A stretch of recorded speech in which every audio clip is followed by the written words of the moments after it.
It's the only person below White Holiday in the Comicsgate phone book. It's my favorite failed clone of Peter Sammetti. The YouTube guys. How you doing, Conrad? Welcome to the show.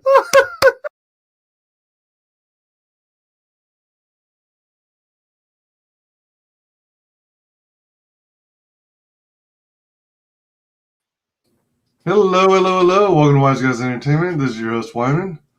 We are joined today by a very special guest, Scott Payne. How's it going, man? Pretty good, how you, man? Cool. Thanks for coming on. Yeah. I love how you continue to use that intro. Yeah. I haven't taken the time to put together a new intro yet. No, it's still really funny, and that you have, it shows too that you got a really good sense of humor. And, you appreciate Comic Mark's wackiness. Oh heck yeah, yeah! I love Comicsgate. We got so much talent, and when you can let loose and just laugh, exactly, that's like the best and healthiest thing you could hope for. And your name, WyzGyz, for some reason my brain goes WyzGyz. Oh yeah, a lot of people think that too. Yeah, which is funny. I entertain it. Okay. Ethan, I like WyzGyz. It sounds fun, but WyzGyz is good too. Yeah, EVS would call me that too. Oh yeah. Yeah, as well as a lot of other people, because in their minds it looks one way to some people, yeah, and another way to other people. Right. So it's been a little bit of time since we last saw you. Would you mind taking a moment and sharing your quote-unquote origin story? How you, what you were into when you were younger, and what kinds of things, whether it be cartoons, toys, movies, and what were the main milestones in your life that led you to becoming this comic creator? Okay. Well, early on, I was. Let's go further back. So let's say when I was pretty young, right? I want to say like around 6 or 7. I'm thinking of the first thing that I really jumped on, our first, or I guess IPs or what have you, that I first jumped on as a kid was He-Man and Transformers. And as I got older, I think when I was somewhere around 11 or 12 is probably when I first getting into comic books. So let's say early on I was into fantasy and sci-fi to some degree, and then when I was around 12, I started getting introduced to comic books and really getting into them. I think it was a Spider-Man comic. I can't remember which one it was, but there's a Spider-Man comic I had gotten when I was really young, and I really enjoyed that. And I started looking at other comics as well, and then I discovered the X-Men, and I really jumped into the X-Men. Like that was right up my alley. It was a good mix of sci-fi and action, and I really enjoyed the different characters and how they were all pretty well different from one another, different abilities and different backgrounds, and the team dynamic between them, and the ups and downs between those characters, the relationships, particularly the Cyclops, Wolverine, and Jean Grey whole love triangle ordeal, and Rogue and Gambit's situation, how they couldn't really be together even though they wanted to be because of Rogue's powers, and really loved Magneto. Still a big fan of Magneto and Apocalypse, and just so many great characters, Nightcrawler and Colossus, and I just really, really love the X-Men. I always have. And then I started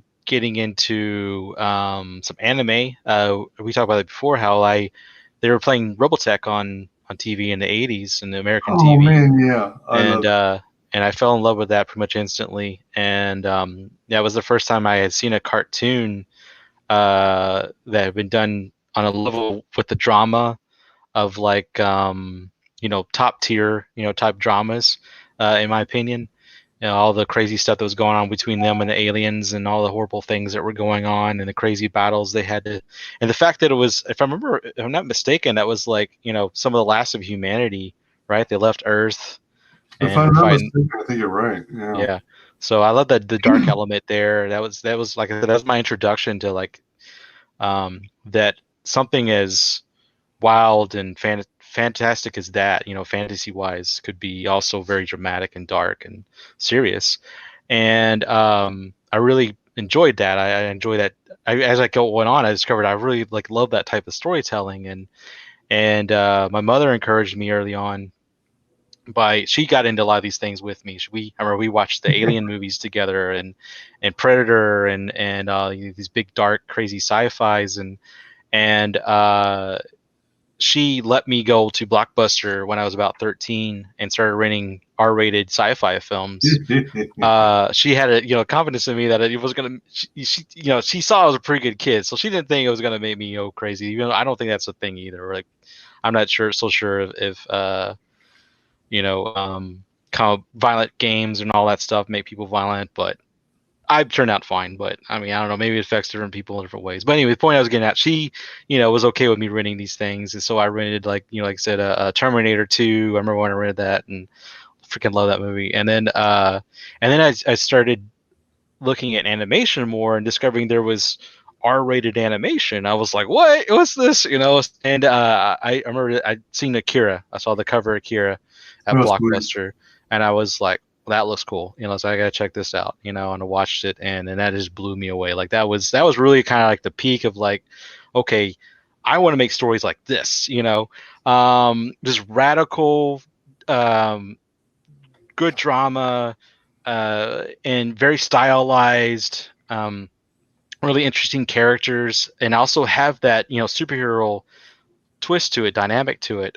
Because, you know, as you remember, Tetsuo was pretty much, you know, he was essentially the supervillain in that movie, but he had godlike powers, and then, you know, Kaneda had to go up against him with his bike and his laser cannon and stuff. But freaking awesome movie. And then Ghost in the Shell, and then Ninja Scroll, and you know, all these like really big animes that had come out at the time. I was really jumping onto that stuff, as well as different series too. I was real big into Dragon Ball for a while, and then I discovered Evangelion. Freaking love Evangelion, seen the whole thing, and that one's a really, really crazy and dark and twisted. If y'all haven't checked that out, but definitely look into that one if you're into this kind of storytelling. And then my mom encouraged me to pursue a career in creating, you know, being artistic and creating worlds and what have you. And the three things I wanted to do most was either be a comic book artist, a comic book writer, or do special effects for films. And because I really enjoyed, you know, I'm still into effects really today. Like I can watch certain movies, I can tell, you know, the level of CGI that they used and versus other films and stuff. Like I'll see that. My wife was like, I don't know what you're talking about. Like, you can't tell that, you know, this is a lesser quality CGI versus this one. She's like, no. But yeah, but I so time went on, and I wasn't really sure what I was going to do for a long while, and then but I had, but around the time I was 18, I started thinking about an idea for a team-based comic and really wanting to do something along that line. So I started slowly fleshing out characters and world, you know, character backgrounds and what the world is going to be like, and all these things. And it started out pretty simple. You know, it was more like I was thinking about characters and abilities, what the different abilities would be, and what have you. But then I started thinking more about what the enemies were going to be like, and, you know, so on and so forth. And I wanted to do, I settled on, I want to do something with like crazy monsters and but also other big, more like centralized villains. But a big part of it was going to be these really crazy radical monsters that the heroes would have to face. But in other things, like I started thinking about how much I like for instance, the X-Men was, you know, that was an early on thing. The element I was bringing in. But then, you know, like Resident Evil, big fan of Resident Evil. So I wanted to have monsters on that level of adaptation and surprise factor and even shock value. So I adapted my monsters along that line, and I'm also a big fan of big robots and transforming robots since the early on Transformers. I'm been a long time Transformers fan and Robotech, and so I wanted to incorporate a really cool robot type character that can transform and do all kinds of cool things. And so that came in, so it's basically what I'm getting at is there's all these elements that I love from different genres and different, pop culture and what have you, movies and TV shows and comic books. And I wanted to create something that incorporates a lot of these elements, but in a way that like it all fits together and it all makes sense. It all lines up just right. Doesn't feel disjointed and, out of place. So I slowly started figuring out how to make all that work. And I would procrastinate a lot over the years. Like I'd go and play a bunch of video games or just go party with friends or, Right. or work, whatever would be a thing. But I would slowly, start, over time, put things together. And eventually I started sitting down and actually, I want to say like 10 years ago, I actually started sitting down and writing out some things and figuring some things out on paper and figuring out relationships between characters, how I wanted things to go and how things tie together in that way. And then back in 2018, it finally, I think I want to say 17, I started focusing on it more, figuring it out. And 18 was when the last pieces of the puzzle came together. Finally, I allowed them to come together in my mind. And then, I decided, well, now I want to do this, now's the time. And also I'm not getting any younger. So, let's get on the ball. So I started researching how to write scripts and how to write comic book scripts in particular and seeing if I can even do that. So I sat down and wrote a script and, I thought it was pretty good. And I was like, okay, I can do this. I can, make this a thing. Especially once I went and found my artists and then, had them start sketching out character designs for me. And were you actually reading books on writing stories and storytelling, or did you watch a bunch of YouTube videos? It was mostly YouTube videos that I was watching. I also went to various websites where people put guides on how to write scripts. I also looked at some on how to write movie scripts too. Just to, because I was like, why not? It's kind of along the same way or along the same thing. But yeah, I was mostly looking at YouTube videos and watching videos about different like people in the industry and how they write scripts. And I know there's what they call the Marvel way, like I think Stan Lee wrote a whole book on that. And I looked into that and it wasn't quite the way I wanted to write it. Like it was a little more complicated, I thought, than how I wanted to. I understand like on a Marvel level, maybe they need more of that direction for their artists and what have you, especially when they're trying to get really specific things right.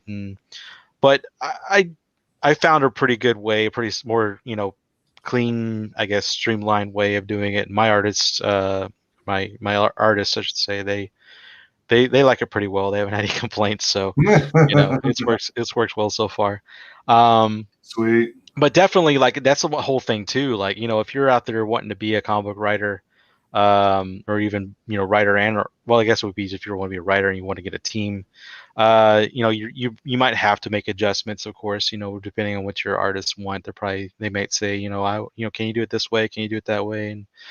But it's all part of the territory too. Trying to find the right niche before your team and making everything work if you can. I guess some cases you might not be able to work with certain people. You have to replace them, but hopefully everything works out.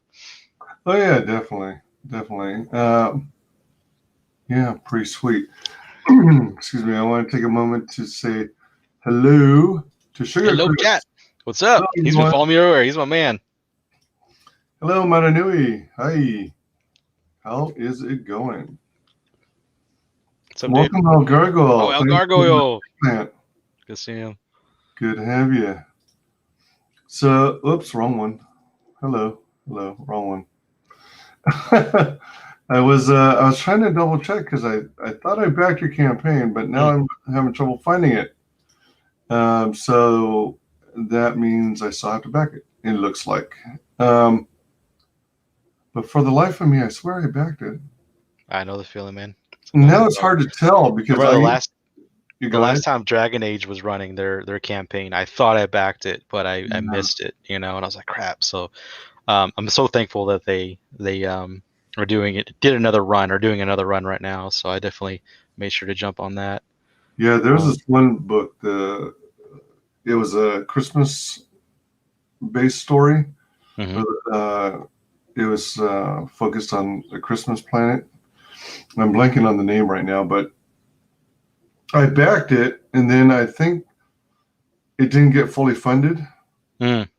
So he kept trying and launched another campaign, and he was promoting everywhere he could, and then it did get funded that last time. But my backing was for the previous one, so in the back of my mind I was like, all right, I'm already covered, I've already backed it. And turns out I missed out. Oh man. So now I gotta wait till the sequel and hope that he offers a catch-up tier or something to that effect. It made me think of something. It's a shame that, like, for people that'd be cool if Indiegogo worked that in there, where, like, if your first campaign or even Kickstarter, if your first campaign, failed, and, like, if people, like, they could opt to jump over to the other campaign if you say you're gonna, I mean, I guess it might be more complicated than I think, but it'd be cool if, like, you could just, like, click a button and then boom, you're transferred over to the new campaign, and you'll still get your stuff. And you back the new one, That'd be a neat idea. Probably just requires a bunch of more code and automation. Mm-hmm. So now I've got the right one. Huh. We've got Chaotic Flux number 3, but you still have the chance to get 1 and 2 as well. Yep. You are in demand. Now, am I hearing right that today is the shut-off day? For certain items, yeah. Actually, majority of everything on the campaign tonight at 11 p.m. Central Standard Time. Everything except for these 3 standard books, the standard versions of the books, and the PDFs, and the remaining Brian Bolando art commission. They will stay up. Everything else will be gone at that time. So that's the metallic, the 3 metallic cover variants, as well as the standard trading cards, the metallic trading cards, the standard art print, the metallic art print. There's 2 T-shirts in the campaign as well. The hat I'm wearing now with Soren in his exosuit and the Chaotic Flux logo over here, that will be gone. And there's also a face mask with Zara facing off against a group of Dread Fiends in the Lightning Storm. That one too will be gone tonight. So if you want any of those items, I suggest you act, as soon as you can. 11 p.m. tonight, Central Standard Time, all those items will be gone. 11 Central, that's 12 midnight Eastern. Mm-hmm. So are you going to be hopping on streams all night tonight, leading up to midnight? Well, I had, like, Carla was going to do, Carla Tartamella. She was going to do stream with me, but her baby is teething right now. Oh, God. Poor little thing. Yeah. So she's dealing with, mama stuff tonight. The baby's, like, crying a lot and stuff. So, she told me, about all of it, and I totally understood. I was like, yeah, go be mama, go take care of baby. So unfortunately that stream will not happen tonight, but I will be on Comics Mate with those awesome guys tonight at 10 o'clock Central Time. So an hour before all these items are going away, I'll be on with those guys. So refresh my memory. Do you have your own channel where you might spend? I have a channel, but I haven't done anything with it yet. I've been waiting for things to cool down some to work more on that and do a promo show, get people on, and help them get their books noticed as well. So it's coming soon, but right now, like on Indiegogo, you can, or not Indiegogo, on YouTube, you can find a channel called Sharp Edge Comics, which is my brand of my properties are under. But right now it's just the trailers are on there and some previews of like the metallic stuff from the last campaign and I think the one before that too. So it's more like promo stuff that's on there right now, but there's not really any types of shows on there at the moment. Ah, gotcha. But coming soon. Hopefully next month I could start doing some, if not next couple weeks. Nice. Yeah, that'll help build your brand as well. Oh yeah. I've been meaning to do it for a while, but it just, one, making the time, and two, like, I guess trying to focus on that because I do know it's something I need for my brand. But definitely making it happen this time because that's what. Yes, K-pop. Yep. Sure. Yep. Shucks, I don't have to see any K-pop tonight or dance. What? Well, you know about that? Yeah, Carla's a big K-pop fan. Yes. Yeah, and a fan of dancing. So she just about everyone that does her show, she tries to get them into K-pop and do some dance moves. Right. Yeah. Well, maybe you should just, since you're taking down a bunch of stuff tonight from your campaign, maybe you should add some K-pop themed there you go. tiers. So, you can see some of you dancing, some of you singing. It's got to be pretty well choreographed, though. Right. See if I make the time for all that and do it just for Carla. She'll be the one backing stuff at that point. Well, you know what? You'll probably gain a whole new audience because you'll be now promoting awesome. to the K-pop audience. Right. And, you may get into the millions before long. On your very first you never know. Third you campaign. never know. It'd be funny if just shoot up all of a sudden. They're like, how this guy make a campaign as big as Ethan Van Sciver's? They're like, it was K-pop. What? Yeah, that's the secret, K-pop. The deepest, darkest secret is K-pop. Let's check out this trailer video here.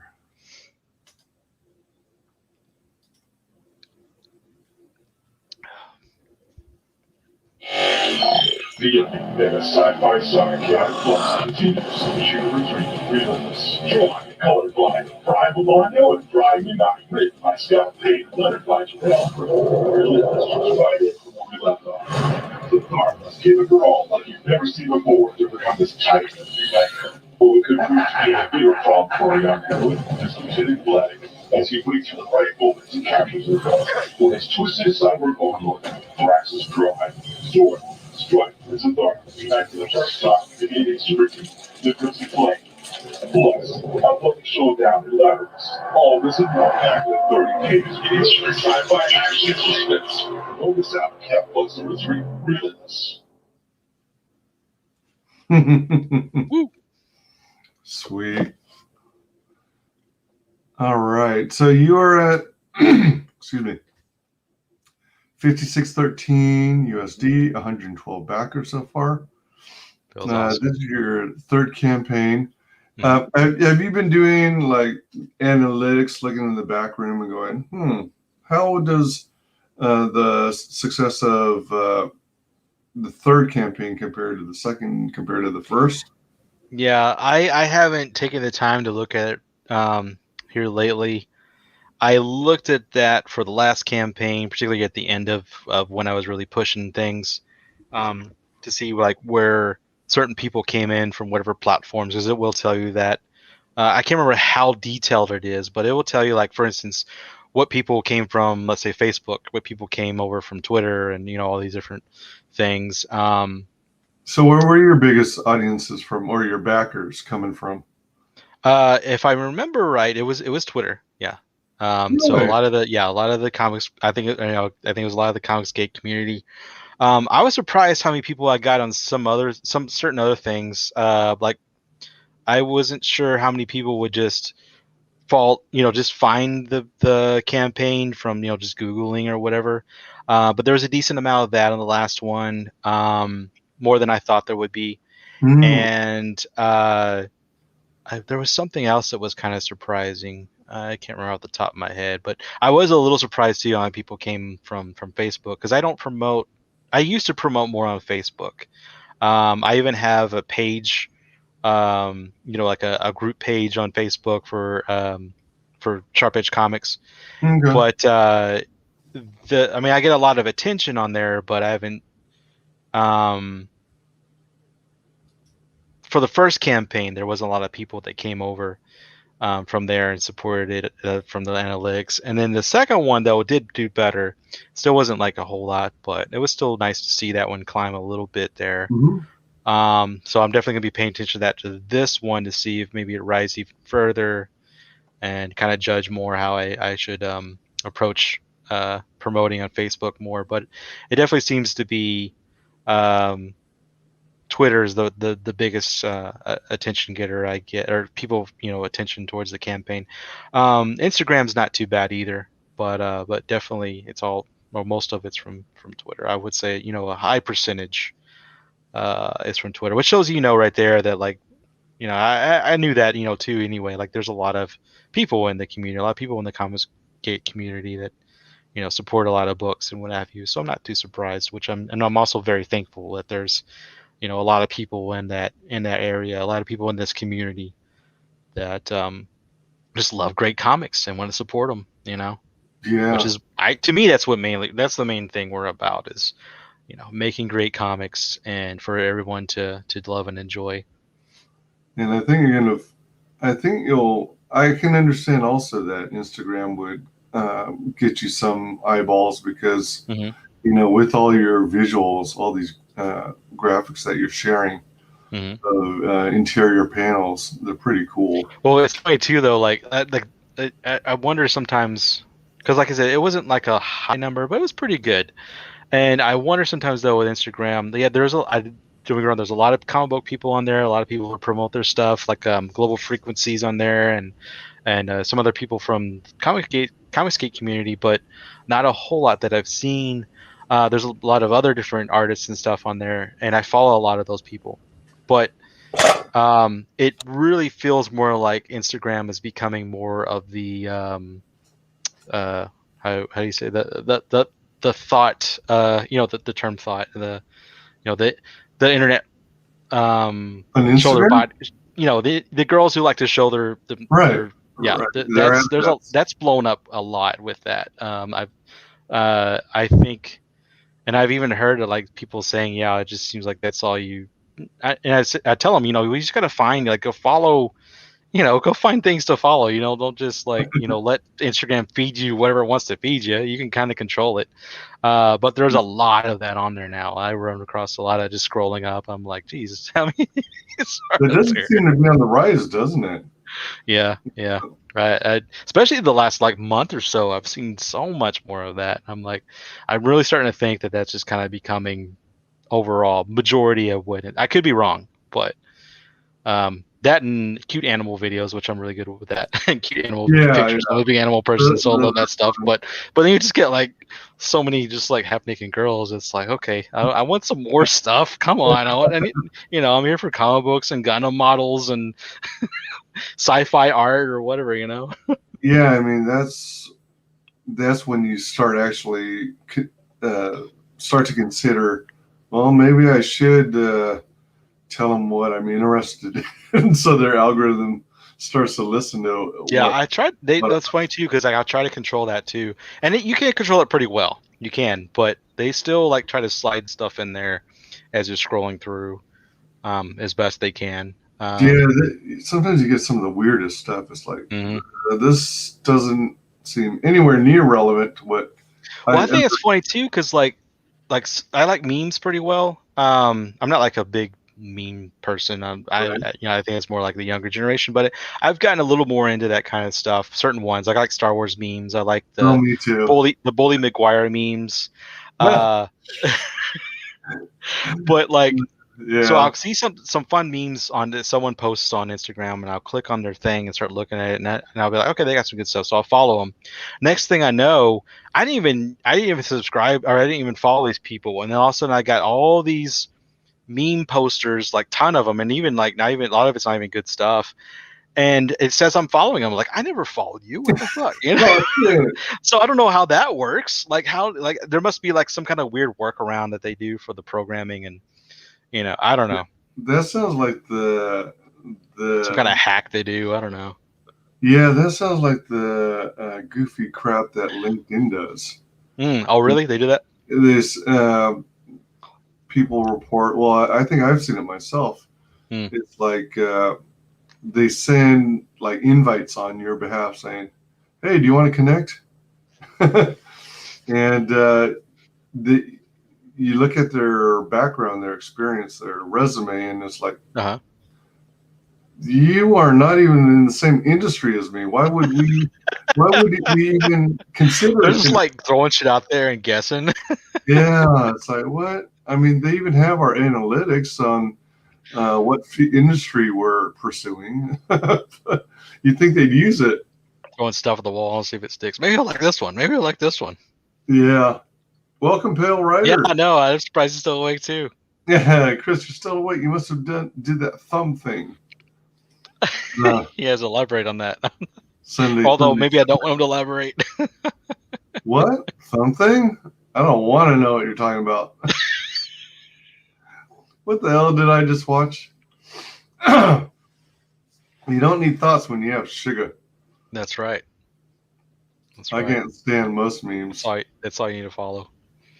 Yeah, I mean, check out Star Wars memes. They're pretty damn funny, especially the Obi-Wan Kenobi memes. Yeah. Man, those things are hilarious. Those are pretty good. Yeah, I gotta say. Oh, there's one where like, so you're from the prequels when Obi-Wan jumps down, and he goes, "Hello there." He says, "Well, hello there," and then it cuts to there was an interview with what's his name, Ewan McGregor, some talk show, whatever, and he looks over. It's like he's looking over at the Obi-Wan that had just jumped down, and he goes, "That's fucking Obi-Wan Kenobi." I haven't seen that one. Yeah, that's one of my favorite ones. Yeah, I saw one where the first panel was, I think from the comics, it was supposed to be Luke, and he says in the speech bubble something to the effect, "I love sand. It reminds me of home. It reminds me of home." And then you see Anakin after he's turned to the dark side, and he says something like "traitor." Yeah, they've been playing that sand thing for years. Yeah, I know. Welcome, Edwin. The Ace is live. That's a video. Hail, peeps. I like his new avatar. That's cool. He changed it. Yeah.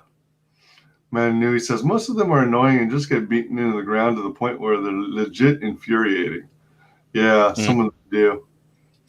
Like that Invincible meme that's been going around. I don't remember. Oh, the one where what's his name? Omni-Man, and he's doing the whole thank from the I can't remember what episode it is. Yeah, that's I just started seeing this pop up all over the place just in the last day or two. Mm-hmm. Yeah, it's been going around everywhere. Do not say the line or I'll hurt you. The Bernie Sanders. But you remember the Bernie Sanders when he was sitting in I think it was for the Biden inauguration. He's sitting in the chair with his mittens on. So everyone took that and turned into all kinds of memes. There was because I'm slowly getting into doing. Eventually, I want to get a 3D printer and start doing that kind of stuff. But when at the time, I've been doing a little more research here lately, but not as much as I was. But at that time when that happened, I was doing a lot of research on 3D printing, and what I'm getting at is that there's people making 3D prints of Bernie Sanders in the chair with his mittens. Really? Like, damn, oh my God. Going all, yeah. So there's 3D prints you can get. You can download, the file. Jeez. And then print out a 3D version of him. I'd be curious as to know how popular they are, whether they sell, and if they do, for how much. What is people's price point? How interesting are people in those? Well, that's the thing too. You gotta wonder, because you haven't seen anybody's, other than what I just talked about. You haven't seen really anybody talking about the meme and the whole thing for months now. So I would imagine the popularity's dropped off quite a bit. Yeah. That's the thing though too with memes. You know, like they're popular for like a few weeks, certain ones, or a month, and then they fade out. They might come back now and then, but I guess it's just kind of like, you know, when people are talking about movies years later, depends on how good the movie was. So it depends on how good the meme was, and it might come back again. True. Are you at all familiar with Stargate? Oh yeah, yeah, I love the original movie. Specifically SG-1, the series. I've Well, seen actually, some of it. I'm I guess it meaning doesn't to matter. watch more of it because I do appreciate that series. I think it's pretty cool. I like the concept, but I didn't watch too much of the original or the TV show. Did you know there was this person, maybe it was a couple, who, I'm not sure if it was a couple who built it together or if it was just one of the two, but they made a legit model of a Stargate. Really? The tabletop version. Wow. And it, excuse me, it's pretty damn cool. I did a video on it, and I want to do a follow-up video. Like, does it move and everything? I think I might know what you're talking about. It's got the control panel right on the pedestal with all the buttons, right? So you can dial the address, and then the wheel of the Stargate spins in either direction, and then it locks in the chevrons. To whatever address you did. Wow. And then it's got what's called an infinity mirror. So it's got this effect that makes it look like it's glowing and flowing. Of course, the water doesn't shoot straight out and then suck back in, but it has this motion. Plus, it's got sound effects. It's got all kinds of audio clips from the series. Wow. And, it's got sound effects too. Wow, so that's some awesome dedication. The most of the parts are all are 3D printed, and then they hooked up some electronics, and they have little circuit boards to do all the that's crazy. The electronics. That's crazy. Yeah, isn't it? Especially to hook all that up to a 3D model like that's. I mean, because I imagine it's about like that big. Yeah. Maybe. That's about That's a lot. Yeah, that's wild. Yeah, check out that video. That's awesome when people put that much dedication and stuff. Yeah, for anyone interested on my channel, search for Stargate, and you'll find it. It's pretty sweet. I like it a lot. I want to see that. When they decided to post a video of it, and then they had no idea how much excitement people would have on it. And so they actually released the instructions on how to build your own. Oh, that's awesome. But there are a lot of people who don't want to take the time to do that. They'd rather just have them already made. It's kind of like, well, I showed you how to do it, which is awesome, but good luck. Actually, I would imagine not a whole lot of people would have the time and even like, I guess depending on how expensive it is to build, may not even have the income to do all that. But there's a lot of that's the thing though too. Like as far as like self-creating like motherboards and things like that, that's getting a lot easier nowadays. So maybe like when you got Raspberry Pis, you can do all kinds of things with a Raspberry Pi. I made a retro gaming console out of a Raspberry Pi, and it's fairly simple to do. Really?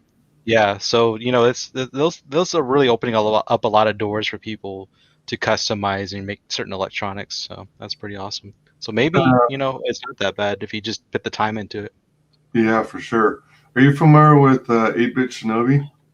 Yeah. Do you hear about his consoles and his arcade cabinets? Yeah, I actually follow him. Yeah, I follow him on Instagram and I follow his channel on YouTube.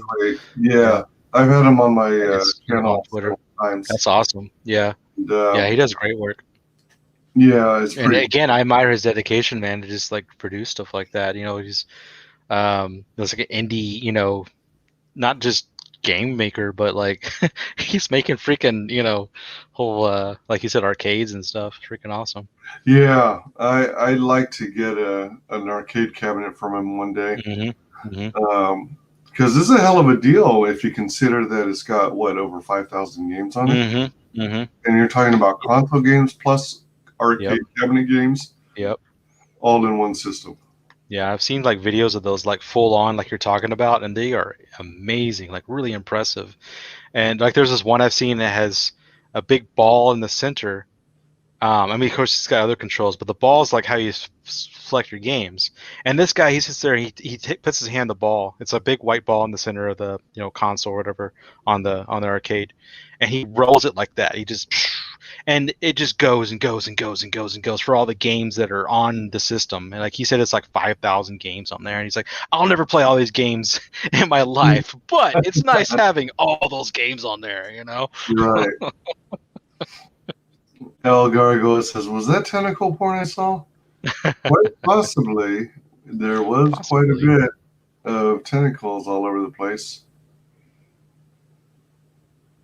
It's like the closest who come in this comic was right there on the yeah, that was over this area. Right.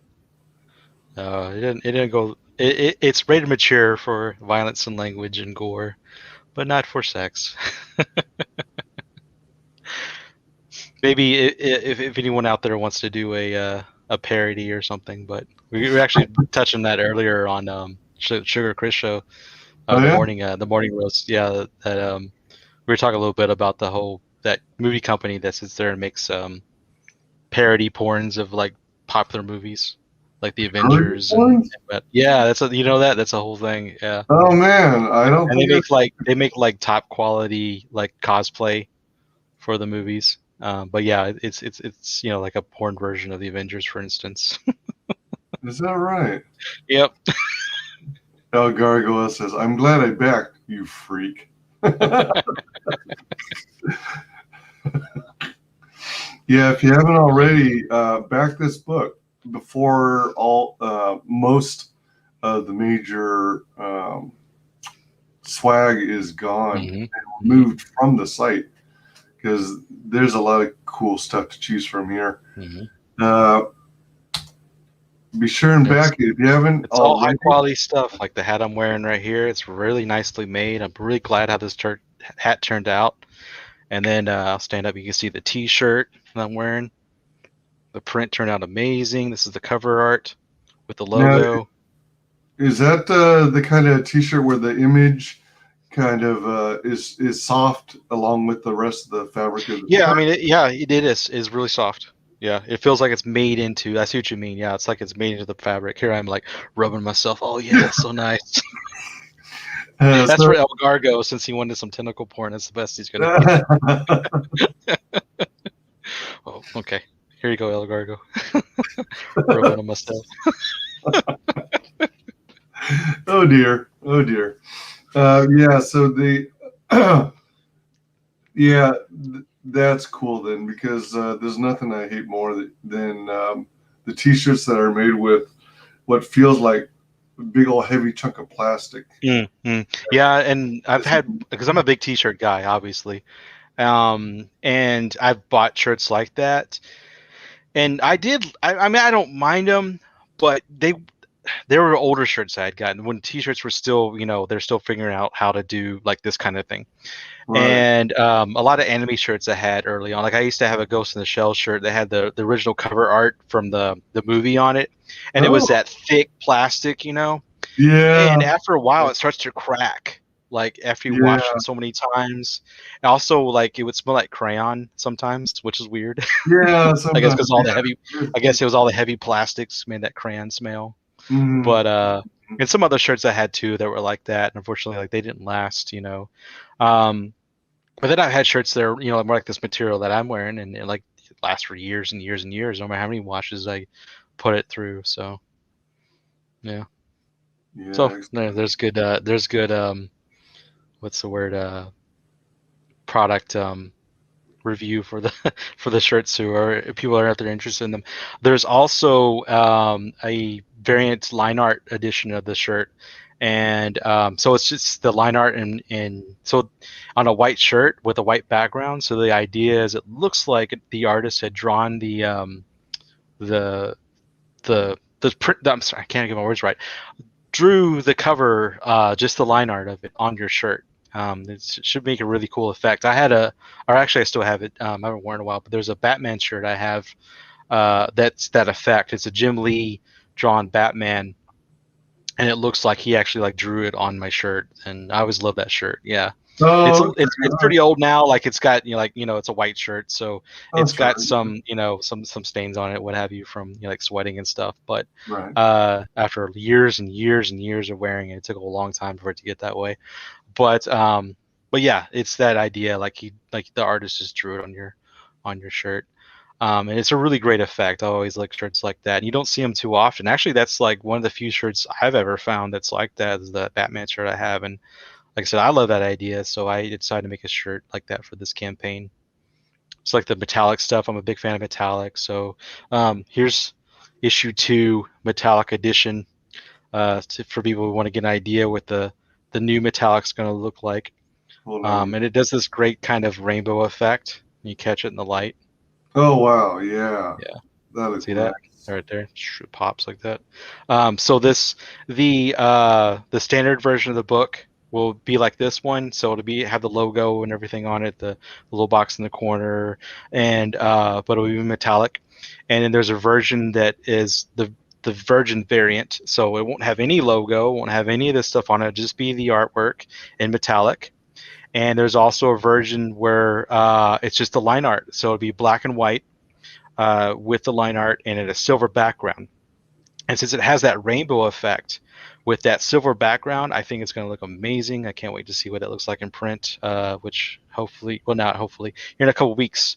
Because right now we're finishing the pages up with the lettering. Actually, I got 3 more pages to get colored, and then I think we got 4 or 5 more pages to get lettered, and then it's off to the printer. A couple weeks later, we'll get them back. And I'll do lots of fun promo stuff for those as well. I'll do some promo videos and put up pictures and stuff for everybody to see how that turned out. And then I'll show real quick too. Oh yeah. There is a metallic there. So there's the this is the art print from issue 1. Well, there's an art print in this campaign with this cover art on it, but it's going to be if you can imagine that being on here. So there's an art print of that you can get right now. And then there's also a metallic art print. So this is the metallic art print from the issue 1 campaign. But the art print, if you jump back real quick to the campaign page, and then we had to go. Sorry, you had to go really far back up top. And I'll show you the page I decided what the metallic art print is going to be. A little bit more, that one right there. So imagine it without the word bubbles. Right. And there's going to be a light blue around all the panels, and then there's going to be a blue border around the whole page, and that's going to be in metallic. I think the blue's really going to look great in the metallic. That's one of the reasons why I picked this piece, because of all the blue that's going to be in there with the border, but also the blue that's already on the page, as well as this. I think it's a great showcase of the action from the book, as well as you get a good idea, some good pictures of the Dread Fiend and Zatara using her amazing abilities, and then also the drama. It has some good drama in this page. So I thought it was a good kind of overall feel of the book piece for people to hang on their wall. Or whatever they want to do with the beautiful art print that's going to be going to everyone who has back the tiers that have that art print in there. Nice. And again, 11 o'clock tonight, Central Standard Time. This will be the last time you can get the art print. Everything goes away 11 p.m. Central Standard Time for everything except for the standard versions of books and the PDFs and the Brian Bolando art commission piece. All right. So 11 Central, 11 that's tonight. That's 12 Eastern, and it's 10 Central. No, it's 10 Mountain and 9 Pacific. So let's check out these tiers real quick. So we got the feature tier, which is the collector's package. And then very popular, as you can see. I've been so pleased with how well that one's been selling. It's a really fun package because you get a really good overall with that one at a good price. You got the signed Chaotic Flux number 3 standard edition plus PDF. plus campaign exclusives, your choice of one of the 3 metallic variant covers, a 6x10 metallic and standard art print, Lieutenant Vladik and Super Dreadfiend metallic and standard trading cards. So that's the collector's package for 50. That's pretty dang reasonable considering you're getting a lot of bang for your buck. Yeah. And if I remember right, for the U.S., that's still just $5 shipping for all of that. Dang. I think international is 15, but U.S. it's just $5, and you get all those goodies. Whew. Wow. And you're going to be able to fit all that in the same box. Yep, I tested everything. Me and my wife, we figured all that stuff out. We even have a scale. We weighed on the scale. Well, first, of course, I had to see if I could. Well, it's the same package too from the previous campaigns. So we already knew that was going to work. But when we were first figuring all that out a couple years ago, yeah, we put it all in the package. What I do is I'll take the book and the cover and the bag, and I'll put all that stuff in the back on one of them. And then the other one, I because that one's the standard version of the metallic, and then I'll tape those two together, and then I'll put all the packaging around that, and then it works. Thankfully, it works really well. Like now the first campaign we were still figuring out some packaging. Second campaign did a lot better with the new things we're doing for that, and we're doing the same thing we did with the previous campaign. But even more now, just to be sure, I really want to make sure that as much as possible that these awesome items get out everybody in pristine condition.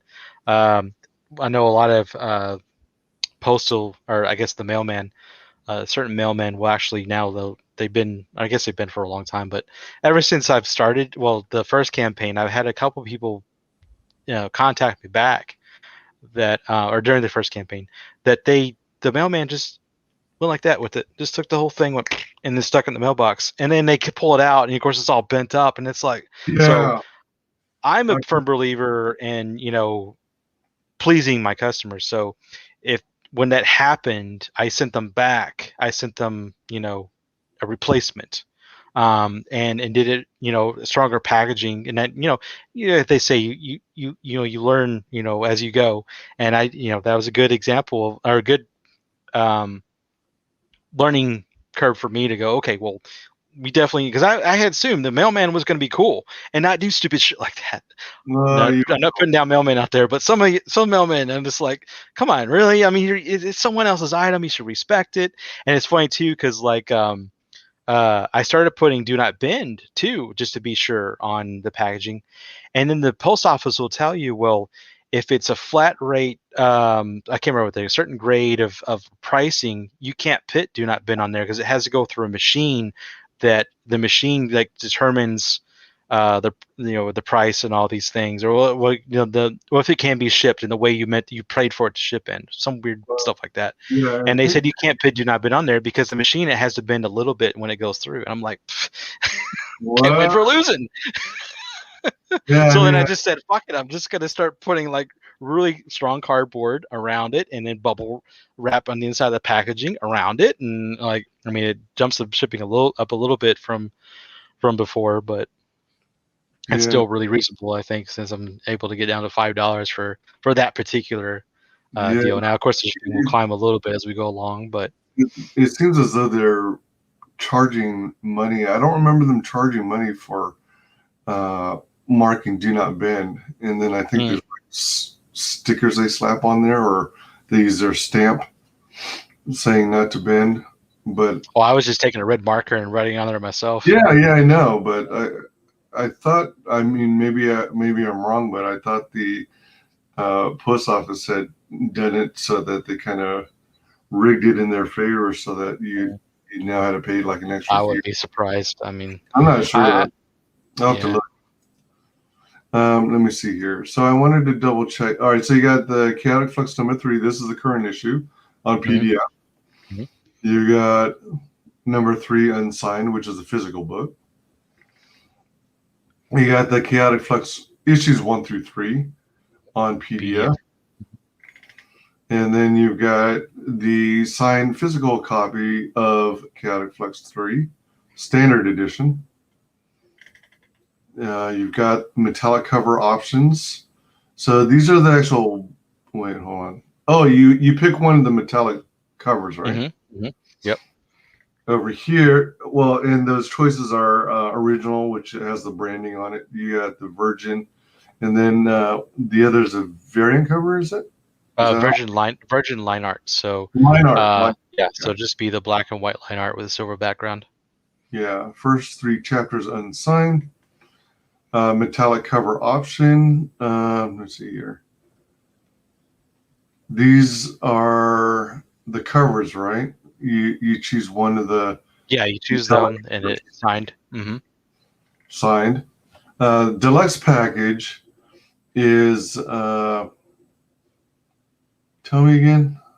So that's going to be the standard version of the book, signed, as well as the PDF, and you get the standard art print, so the art print of the cover art, and then you also get the 2 trading cards of Lieutenant Vladik and the Super Dread Fiend, but the standard version of the cards, so it's not the metallic version.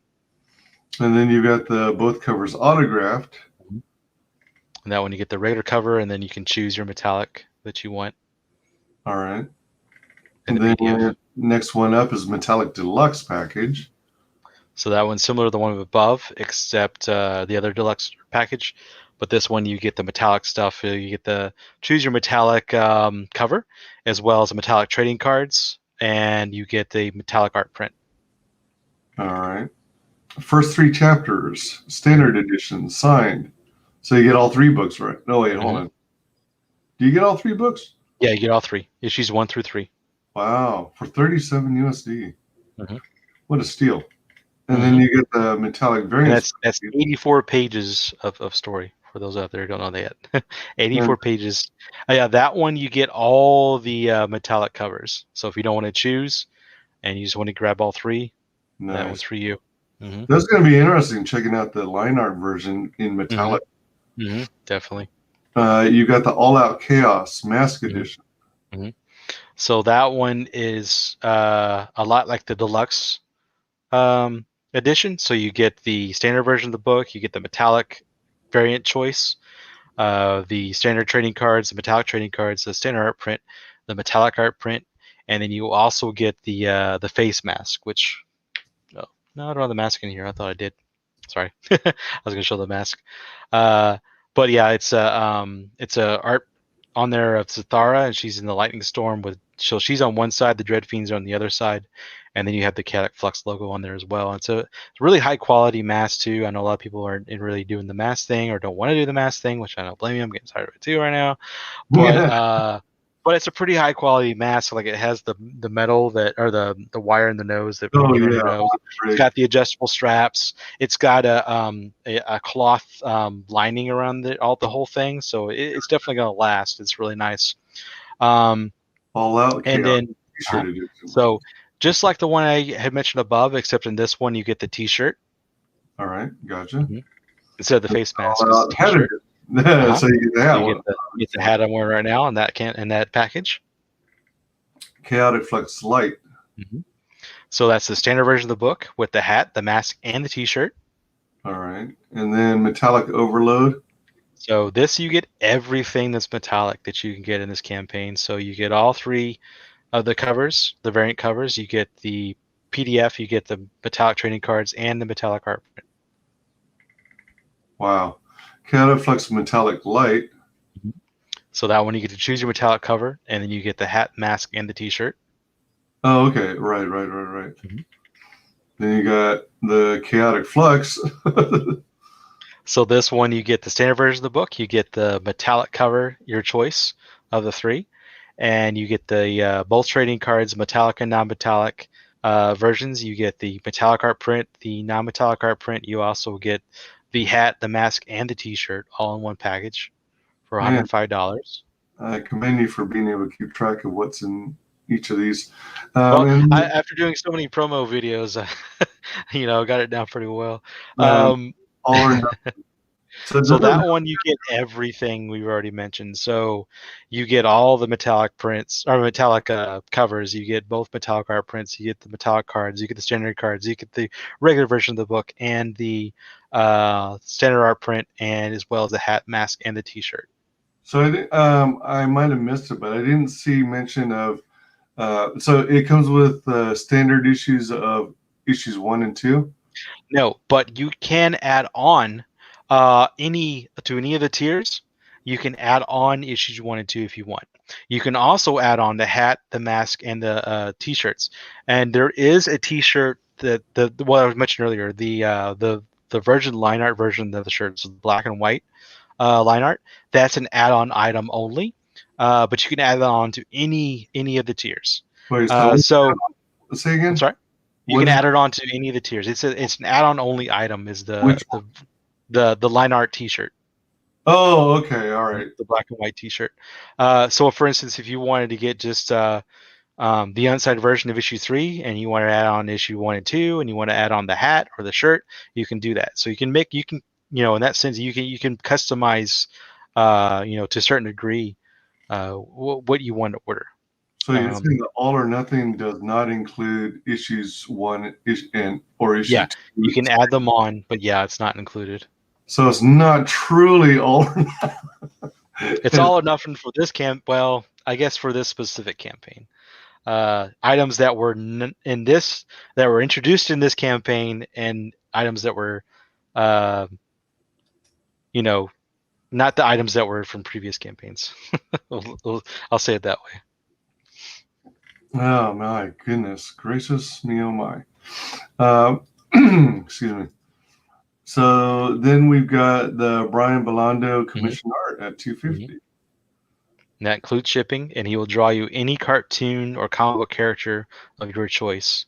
And that's traditional hand drawn, I should say, not digital. And he'll draw that awesome piece of art for you and ship it right out to you for that. All right.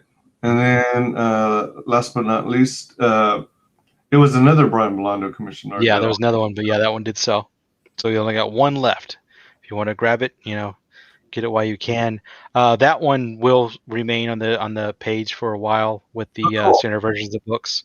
But I'm not. I mean, who knows? It may not last long, but we'll see. Well, if the first one If you sold, want some original piece of art by the artist of Chaotic Flux, definitely jump on that. Yeah, if it sold the first time, the second one's probably going to sell too. That's the way I see it. All right, so we better wrap things up. We're running a little short on time here. So I want to do, whoops, wrong one. I'm going to give you the floor. Will you share with the world how you can be found on social media? Yeah, so you can find me at, like it says in my tag there, Flux Chaotic. That's me on Instagram. As well as you can find me at Chaotic Flux 1, just the number 1, not written out 1, on Instagram. And also you can go to sharpedgecomics.com, and that's the my home for my properties. You can find the other 2 trailers for Chaotic Flux on there, as well as more previews of the 3 issues, more pages of art, as well as lots of other just nice pieces of art scattered throughout the website, as well as there's a section where you can see some weapon designs and character designs, character bios. So there's some fun stuff on there. Also, you can sign up for the mailing list on there, my official mailing list, where I keep everyone up to date on everything Chaotic Flux. And other than following me on Twitter, that's the best way to keep up on everything going on with my properties. Awesome. And as what's going on with my tabs? Welcome to Oliver from 656 Comics. Peeps. I had to show them the other night. It's pretty cool. Oh yeah, absolutely. Thanks everyone. You all know how to get a hold of me. You can see my social media on just about every single one of my stream descriptions. I want to thank everyone in chat for joining us today. You guys are freaking awesome. Thanks for everyone who watches this on replay. And thanks especially to 5523 for 113 backers. Not too shabby. No, that's awesome. Wow. So it jumped up $200 just now. And About $200. Thank you so much. Wow. Thanks to everyone who watches this on replay, and thanks especially to our special guest, Scott Payne. Thanks for joining us, everybody. Thank you. Have a great one, and we'll see you on the next stream. Bye. Bye. Final guest is the only person below White Holiday in the Comicsgate phone book. It's my favorite failed clone of Peter Sammetti. The YouTube WyzGyz. How you doing, Conrad? Welcome to the show.